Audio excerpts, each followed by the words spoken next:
जय सिया राम भाइयों, जय सनातन, जय भारत।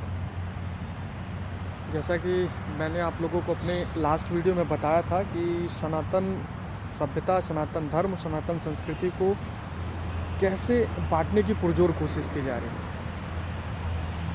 जेएनयू की दीवारों पर जो लिखा गया वो कोई संयोग नहीं था, वो प्रयोग है और बार बार किया जाता है। दोस्तों, मैं फिर से कहूँगा कि मेरी पोस्ट को कभी भी जातिवाद से ना जोड़ें। जो भी चर्चा करना चाहे मुझसे कर सकते हैं, क्योंकि मैं सभी जातियों का बहुत ही ज़्यादा सम्मान करता हूँ और मुझे लगता है कि सनातन धर्म की सभी जो वर्ण व्यवस्थाएं हैं सब एक दूसरे के पूरक हैं। बिना एक दूसरे का सनातन धर्म कुछ भी नहीं है। और मैं उन सभी लोगों को भी कहूँगा जो अपनी जातियों पर स्वाभिमान करते हैं। देखिए, अपनी जातियों पर स्वाभिमान होना चाहिए, पर अभिमान कभी नहीं होना चाहिए, जहाँ तक मुझे लगता है। और ये जो जेएनयू की दीवारों पर लिखा गया, ये हमारी और आपकी दूरी या अनेकता जो हम बिखरे हुए हैं उसी का परिणाम है। इसी वजह से हमें हमेशा बांटने की कोशिश की जाती है। देखिए, मैं राजनीति तो नहीं लाना चाहता हूँ, लेकिन 2014 के बाद से ही देश में एक भी हिंदू मुस्लिम दंगे ना होना, एक भी आतंकवादी घटनाएं किसी भी राज्य या शहर में ना होना, तो कुछ लोगों के सीने पर तो सांप लूटेगा ही। वो तो चाहेंगे ही कैसे भी भारतीय परंपरा, भारतीय संस्कृति, सनातन धर्म को बांटा जाए। तो वो नए नए तरीके हमेशा अपनाते रहते हैं और बांटने वाले वही लोग हैं, कोई दूसरा नहीं है। वो कभी नहीं चाहते कि भारत में शांति स्थापित हो। वो हमेशा कोई ना कोई एजेंडा तैयार करते हैं और हमें बांटने का प्रयत्न करते हैं। सोचना तो हमें होगा दोस्तों।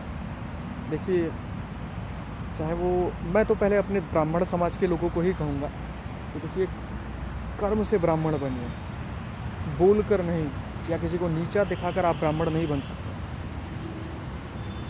आप शाम को पिएंगे मदिरा और खाएंगे मांस और सुबह कहेंगे कि मैं बहुत बड़ा वाला ब्राह्मण हूँ, तो ये बंद कर दीजिए।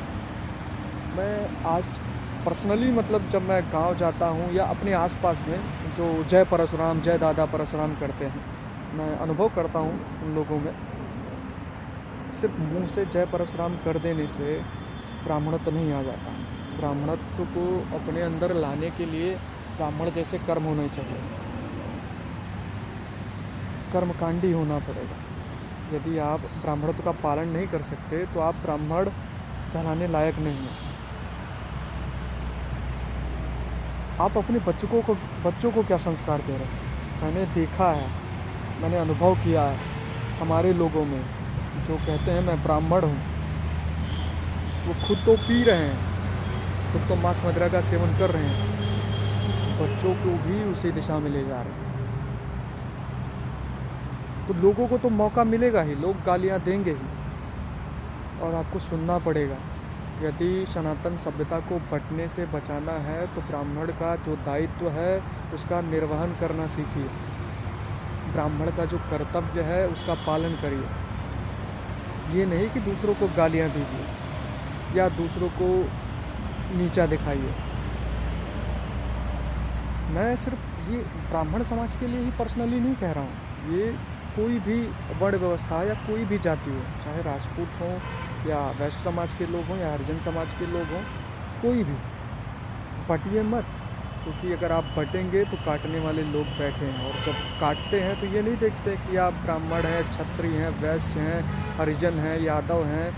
उनका तो सिर्फ एक ही उद्देश्य है, आपको काटना, सनातन को बांटना, सनातन संस्कृति को ख़त्म करना और यहाँ पर एक संप्रदाय और मजहब को स्थापित करना। सावधान हो जाइए, समय है जागरूकता का। जागरूक होइए और अपने समाज को भी जागरूक करिए। अगले वीडियो में मिलेंगे दोस्तों, फिर से जागरूकता के साथ। जय सनातन, जय भारत, भारत माता की जय।